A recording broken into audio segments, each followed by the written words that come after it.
Assalamualaikum warahmatullahi wabarakatuh. Sebelumnya, perkenalkan nama saya Tisatul Aulia. Saya merupakan mahasiswi dari Sekolah Tinggi Ilmu Tarbiyah Pemalang. Saya mahasiswi kelas 2D MPI Manajemen Pendidikan Islam. Sebelumnya, di sini saya akan menjelaskan tentang pengertian pengawasan dan pengendalian.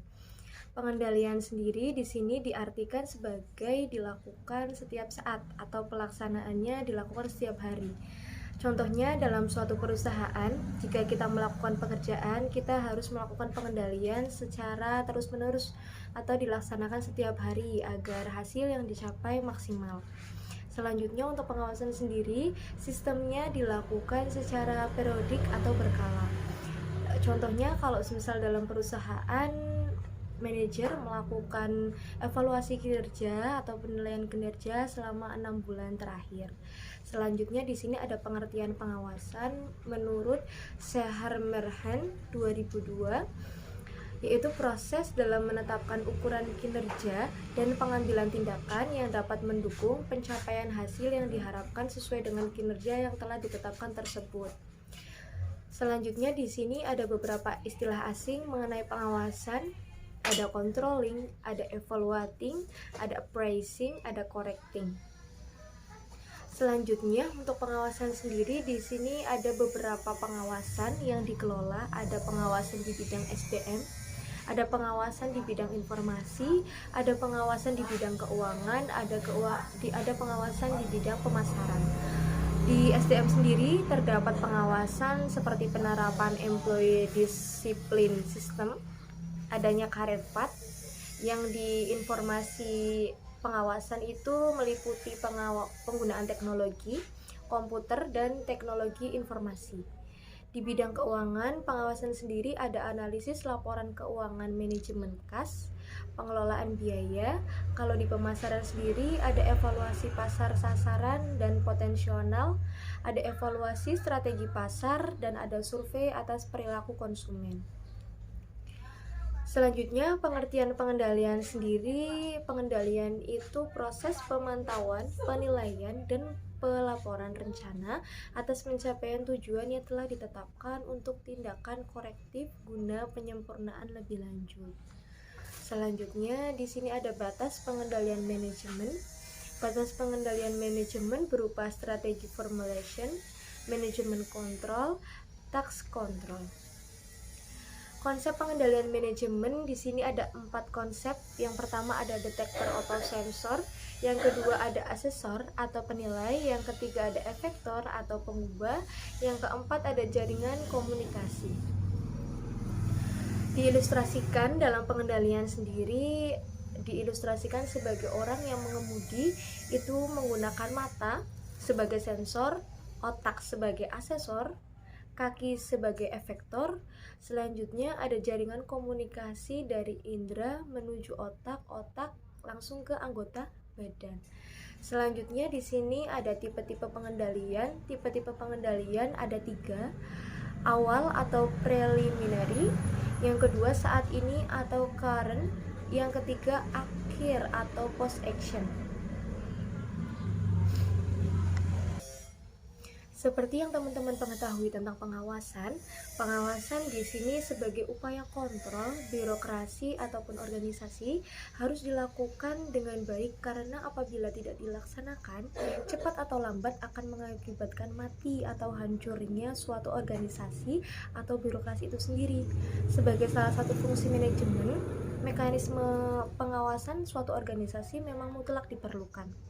Pelaksanaan suatu rencana atau program tanpa diiringi dengan suatu sistem pengawasan yang intensif dan berkesinambungan jelas akan mengakibatkan lambatnya atau bahkan tidak tercapainya sasaran dan tujuan yang telah ditentukan. Ada beberapa faktor yang membuat pengawasan semakin diperlukan oleh setiap organisasi, diantaranya perubahan lingkungan organisasi. Sebagai contoh di sini Perubahan lingkungan organisasi terjadi terus-menerus dan tidak dapat dihindari, seperti munculnya inovasi produk dan persaingan baru, diketemukannya bahan baru, adanya perubahan peraturan pemerintah baru, dan lain sebagainya. Yang kedua, ada peningkatan kompleksitas organisasi. Semakin besar organisasi, semakin memerlukan pengawasan yang lebih formal dan hati-hati. Berbagai jenis produk harus diawasi untuk menjamin mutu kualitas produk tersebut. Selanjutnya di sini yang ketiga, kesalahan-kesalahan.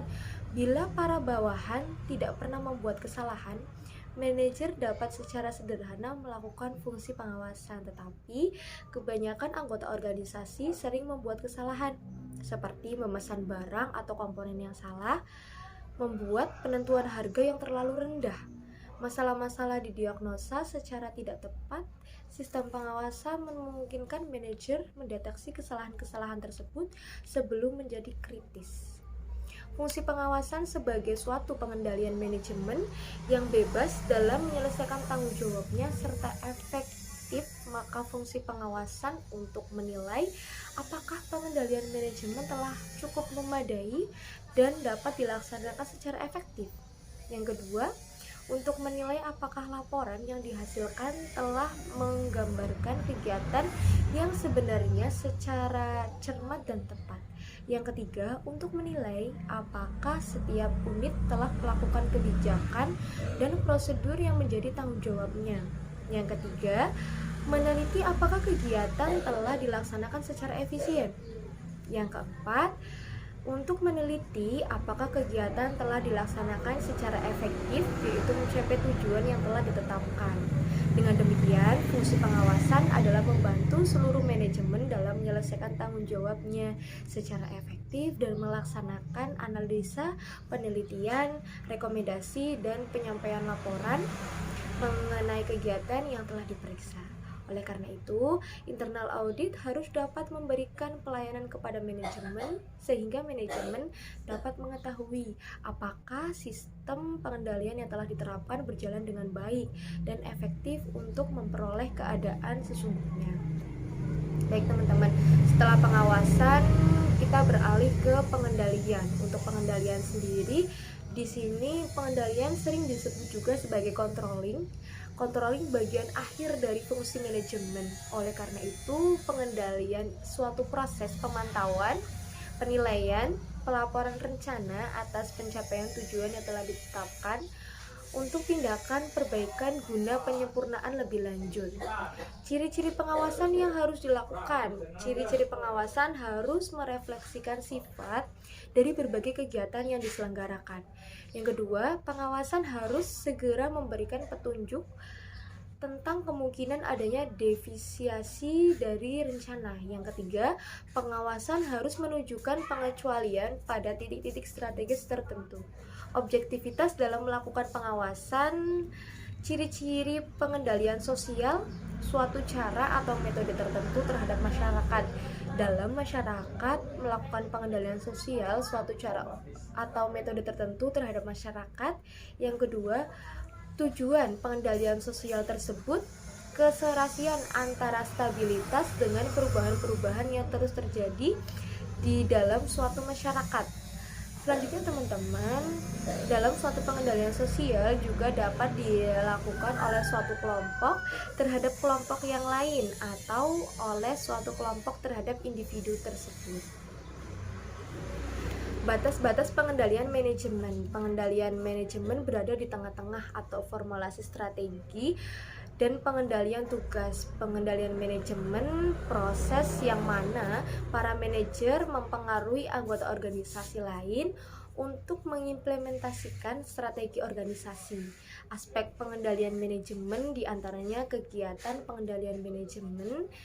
Kegiatannya meliputi merencanakan, mengkoordinasikan, mengkomunikasikan, mengevaluasi, memutuskan, dan mempengaruhi. Selanjutnya, keselarasan tujuan.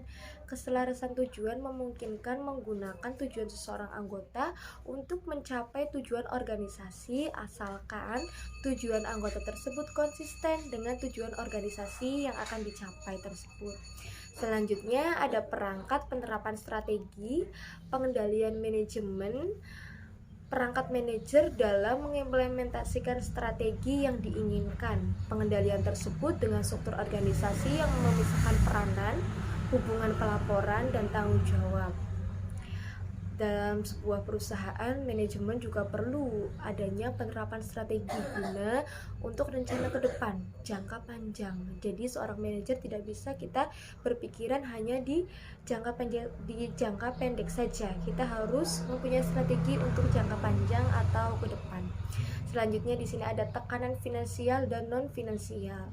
Sistem pengendalian tekanan finansial dan non finansial mengukur kinerja finansial yang fokus pada hasil-hasil moneter dan non finansial yang meliputi mutu produk, pangsa pasar, kepuasan pelanggan, dan semangat kerja karyawan. Bantuan dalam mengembangkan strategi baru. Apa sih teman-teman? Ini bersifat non finansial, dapat memberikan dasar pengambilan strategi baru yang disebut pengendalian interaktif. Pengendalian interaktif itu apa sih? Pengendalian interaktif ini mengandung perhatian manajemen pada pengembangan baik negatif maupun positif dalam pengembangan strategi baru.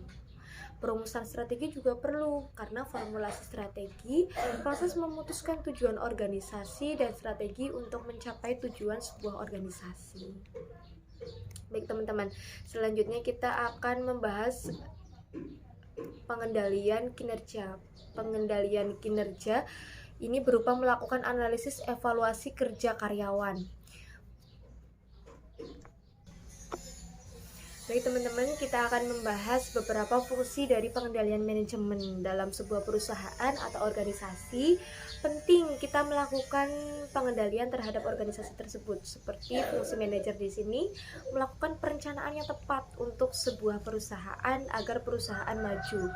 Manajer atau karyawan, staf dan lain sebagainya harus melakukan perencanaan yang tepat untuk sebuah perusahaan agar perusahaan tersebut maju.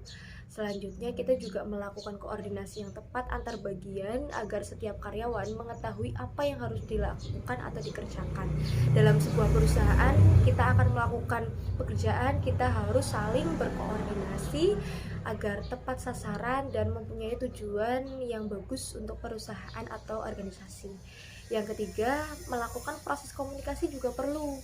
Melakukan proses komunikasi informasi yang baik agar tidak terjadi kesalahpahaman. Dalam sebuah organisasi pasti ada komunikasi antar bagian, baik dari bawahan ke atasan atau dari atasan ke bawahan, atau antar personal atau dari karyawan ke karyawan yang lain.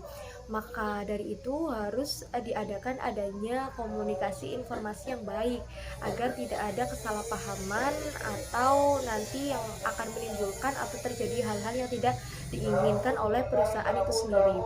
Selanjutnya, jika seorang manajer menempatkan diri sebagai manajer di sebuah perusahaan atau organisasi, beliau harus melakukan keputusan dalam setiap masalah. Dalam suatu organisasi tidak akan terlepas dari sebuah masalah. Masalah tersebut bisa berupa dari internal maupun dari eksternal. Tugas manajer sendiri di sini harus melakukan keputusan jika ada sebuah masalah. Semisal kita membuat perencanaan ke depan atau jangka panjang, kemudian apa yang kita rencanakan itu tidak sesuai dengan yang kita harapkan dari tujuan organisasi tersebut, maka peran manajer di sini sangat dibutuhkan untuk mengambil keputusan sesegera mungkin agar masalah tidak berlarut-larut dan bisa mencari solusi dari setiap permasalahan yang dihadapi oleh organisasi tersebut. Baik teman-teman, setelah penjelasan tadi yang sudah saya jelaskan kurang lebihnya seperti itu, mungkin kesimpulan dari saya di sini kesimpulannya adalah pengawasan sebagai upaya kontrol birokrasi ataupun organisasi harus dilaksanakan dengan baik, karena apabila tidak dilaksanakan lambat laun atau cepatnya akan mengakibatkan mati atau hancurnya suatu organisasi atau perusahaan itu sendiri. Selanjutnya untuk pengendalian Di sini pengendalian sangat dibutuhkan perusahaan atau organisasi dalam menjalankan usahanya agar suatu perusahaan lebih terarah dalam menyusun rencana ke depan dan strategi yang dibuat untuk mencapai keberhasilan usaha tersebut. Jika pengendalian ini sukses dilaksanakan, maka perusahaan akan berhasil melakukan pertumbuhan dan perkembangan sehingga perusahaan yang menetapkan pengendalian ini bisa mendapatkan keuntungan yang diinginkan, dan perusahaan ini akan dikenal dengan perusahaan yang mengikuti semua aturannya dengan baik sehingga banyak investor, banyak juga yang ingin bekerja sama dengan perusahaan tersebut atau organisasi tersebut. Teman-teman, terima kasih. Mungkin segitu saja penjelasan dari saya. Kurang lebihnya mohon dimaafkan. Sekian, wassalamualaikum warahmatullahi wabarakatuh.